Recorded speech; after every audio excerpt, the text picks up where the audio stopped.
Sorry. And in that way, they get a development process which is benefiting the continent in the long run. Um, but to say that because they come, we should put them in camps. What should the camps do for them?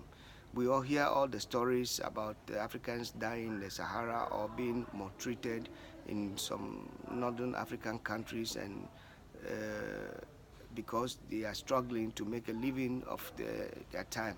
And it's also just sad that the governments in the African countries do not see these issues as important as they should have been taking them Is into that the consideration. reality? I don't know what they. I don't know what they actually think about. There hasn't been anything. No, because we there don't hasn't hear been anything them. significant. No. Even when the pictures back in 2017, Yeah, December yeah. 2017, of the Yeah. Libyan situation, Yeah. did we hear any outcry from our leaders, even from the AU? But anyway, those ones, probably the issues have been talked about in the various countries as we know them.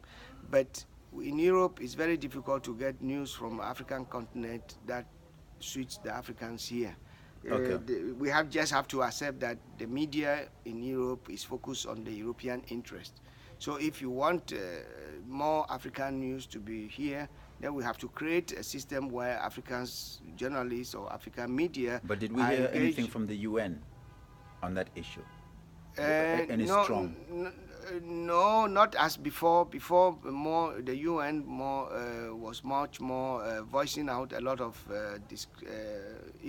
voicing out their minds on issues that are Yes. But of recent times, we don't hear very much about that. Mm-hmm. Probably that was because Kofi Annan was the UN Secretary.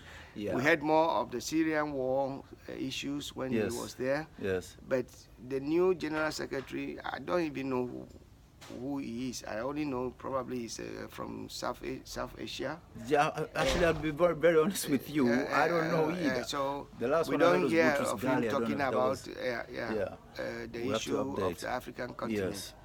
And that's a little bit sad because most Africans have a lot of trust in the UN to bring some equality issues into the world. Or at and least provide, voice something. also the trade issues have been discussed, and a lot of agreements have been proposed also through the United Nations World Trade System.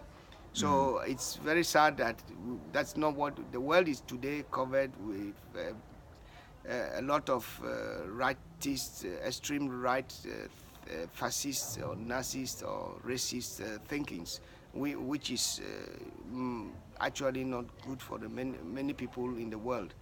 We see examples of this issue in America with Trump. We see it in Asia with some of the leaders who actually do not respect the human being. Yes. I mean, the human being, they thought is kind of Yes. tool they can just throw away or cut or do some, and that is a little bit disturbing. And Yes. then we also know we experience it in this country when a person like Paludan comes and say he wants to throw people away from their country. Anyway, I'm actually less inclined to be discussing him because I don't think he actually captured the construction of the world. He thinks Denmark is created by Danes. No, Denmark is created by Danes and all the people who contributed to it one way or the other. The money to create Denmark also came from somewhere. It is not all the money which is generated. There are people who have been here for many years from foreign countries and helped build this country. Monies which were used to invest in this country came from foreign trade and Yes. foreign engagement, Yes.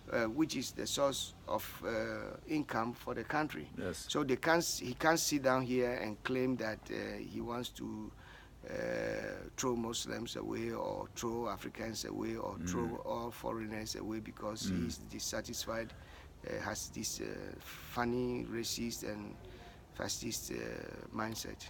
Well, okay, I mean, he's a whole discussion all by himself, Yeah, yeah. and there's many nuances to that, just like the Yeah, nuances that's to what we are. that's The exactly. nuance that I'm very interested in at this particular point is actually what you just mentioned before. you coming from Ghana is very interesting because that's the Gold Coast. Yeah. And that has contributed greatly to the Danish economy over many years through slavery and gold itself. So Denmark was basically founded on Ghana. And I think 2 years ago, if not more, but I think 2 years ago, the Queen was actually in Ghana where she was at the fort. What's the name of that fort where they used to hold Christiansborg. No, where they used to hold the slaves before leaving. Yeah, that was. Was that Christiansborg? The original name was Christiansborg Castle. Oh, and okay. then Elimina Castles. Okay. Christiansborg Castle is the same name we have here in the Parliament House. There you go. Yeah. There you go. But after some time, the Ghanaians, after independence, just called it the castle. Okay. Yeah. Okay. So, and it has been for many years the seat of the government. Yes. Yeah. And she issued an apology for slavery. That I'm not too sure, but some people say that. Well, I don't know very much whether the issue was about apology or recognize that some mistakes have been done in the past. But it is true that Ghana's position as a slave country has been part of the contribution to the Danish economic growth. Yeah. And the slaves were taken from Ghana to the plantations in West Indies, and then the coffee and the sugar from there is sent back to Denmark, and this tree. The tricant, the triangle, the trade triangle. Yeah, so that's the old histories about the country. But Denmark and Ghana had moved on for very well for many years anyway. And we have also, the Ghanaian society has been beneficiaries of many Danish investment, yes, which I would have wished that they just become more, or they are well known to the people of Ghana. I think one of the major problems about these investments is that there's very lack of transparency. People don't know how much money is being pumped from Europe into the African countries, yes, and where these monies are going. Yes.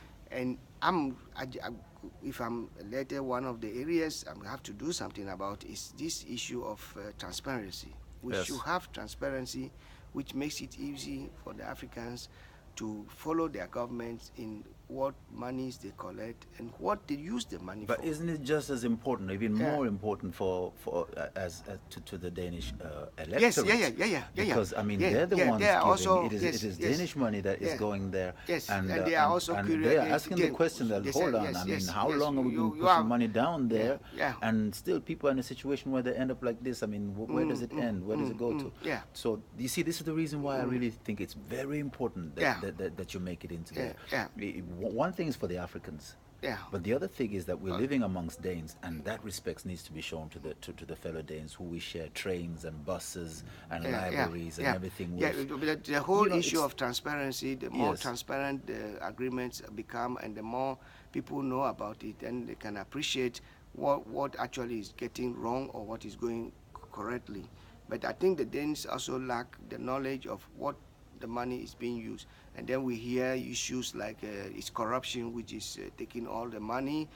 But there's also some general features of this investment from Europe to Africa. It is not a new thing that every time, 100 krona is given to an African country, 60% of that 100 krona remains here. And it's only 40% which is here. And for me, as at now, I'm not too much concerned about it. I think it's an important thing that the much of the money is spent there, but it's equally important that the few money that comes into the country, it's used properly. And we should know where it is being used. But what the African continent needs as a starting point. Yes. So that at least we have some basic structures which is going to keep people from leaving. At the very least. So that's the war, that's the challenges we have to be fighting with, Africa still needs a lot of capital investment in terms of roads and road network, which we don't. We have still. The governments are trying, but it's not enough. It's not enough. to allow easy trade. Also internally in the countries. Because transportation costs a lot and it takes a lot of energy and time from people if you don't have a very good trade road network. Yeah, for the transportation. Yeah, and African continent the countries in Africa are big, so huge, we have a big distance between trading partners within the countries. Yes. Just out of interest, what is the reaction from the Danish people to your campaign in particular? Party fellows and those type of people, do they see this as a welcome thing, or do some people feel threatened? Because we have some serious spokespersons for us who would like to have black people involved in certain agendas, but never to be the spokesperson and never to be the person who we're never really allowed to speak for ourselves.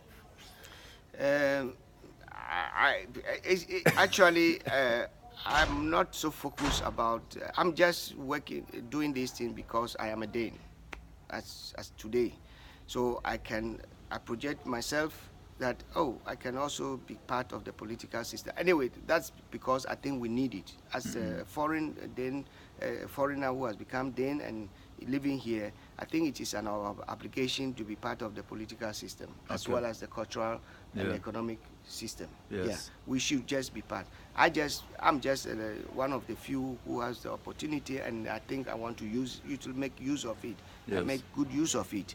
And my interaction in society has, I will say, on the greater space, has been very positive. It has been positive because that is also the Social Liberal Party can accept to put me forward as a candidate. It is not coincident that I'm a candidate. That's probably also because they have evaluated my presence to be very important for the society. Yeah. So that what people do to me on the street, I'm not too sure whether I don't get attacks on the street because I'm campaigning. Of course, somebody can tell me, why are you a member of the radical and not the left? But that is a question of choice, because I'm by nature a social liberal. So is an expectation that if the left is what represents black people? But that's what some people want to look at it, but I don't see it that way at all, because I think black people have a right to be whatever they want to be. And many black people actually are social liberals.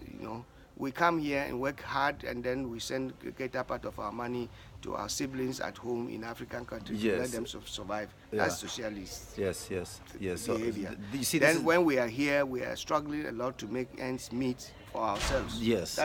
That's liberalism. That's liberalism. So why should I be cornered into being a socialist? Thank you for shedding light on that. Because the nature of every African or foreigners here is very much social liberal, because we have the social connection to our background. The duty, the duties, commitment. Thinking of the people at home suffering, and people work here.